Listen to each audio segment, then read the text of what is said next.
मोहम्मद शहाबुद्दीन बिहार की राजनीति का एक विवादित चेहरा। मोहम्मद शहाबुद्दीन बिहार के सिवान जिले से एक प्रभावशाली और विवादित नेता थे, ये सब जानते हैं। वे राष्ट्रीय जनता दल के वरिष्ठ नेता रहे हैं, 4 बार सांसद और 2 बार विधायक चुने गए।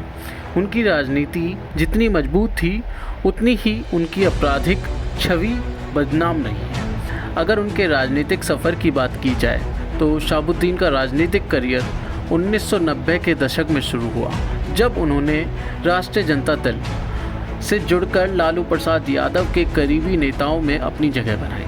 अगर बात की जाए 1990 में उन्होंने पहली बार विधायक की गद्दी संभाली। इसके बाद 1996, 1998, 1999 और 2004 में 4 बार सिवान से लोकसभा सांसद चुने गए। वे लालू यादव के भरोसेमंद नेता माने जाते थे और सिवान को अपना गढ़ बना चुके थे।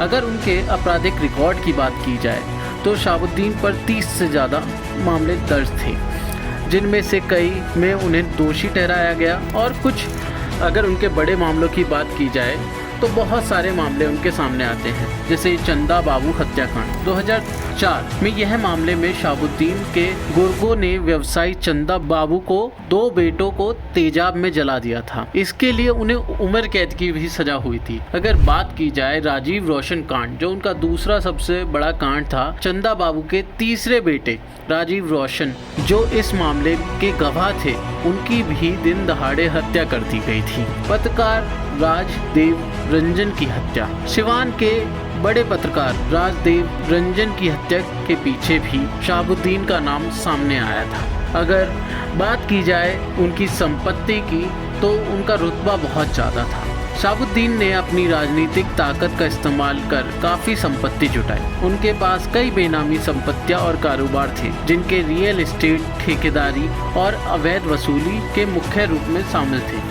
कहा जाता है कि उनका नेपाल और खाड़ी देशों तक भी काफ़ी नेटवर्क फैला हुआ था। अगर बात की जाए उनकी पत्नी की तो उनकी पत्नी हिना वहाब ने उनके जेल जाने के बाद चुनाव लड़ा, लेकिन वह हार गई। अगर बात की जाए उनकी गिरफ्तारी की तो नीतीश कुमार के मुख्यमंत्री बनते ही 2005 में शहाबुद्दीन को गिरफ्तार किया गया।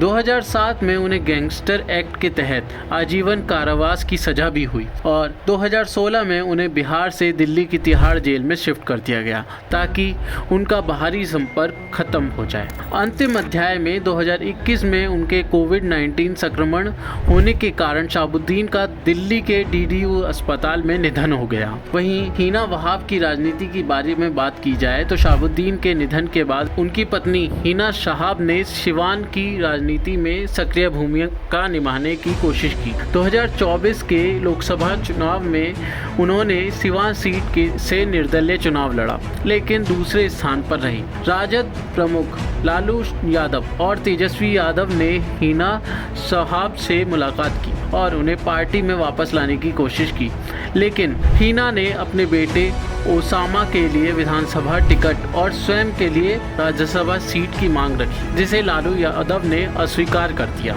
हिना शहाब की जनता दल यूनाइटेड के कई नेताओं से मुलाकात की खबरें आई, जिनमें उनके राजनीतिक भविष्य को लेकर अटकलें तेज हो गई। अगर बात की जाए मोहम्मद शहाबुद्दीन की विरासत, चाहे वह राजनीति हो या अपराध, बिहार की राजनीति पर आज भी यह असर डालती है। उनका नाम सत्ता, डर और दबदबे का प्रतीक बनकर हमेशा याद रहा जाएगा। अब आपको क्या लगता है शहाबुद्दीन के बारे में? अपना कमेंट करके हमें ज़रूर बताएं।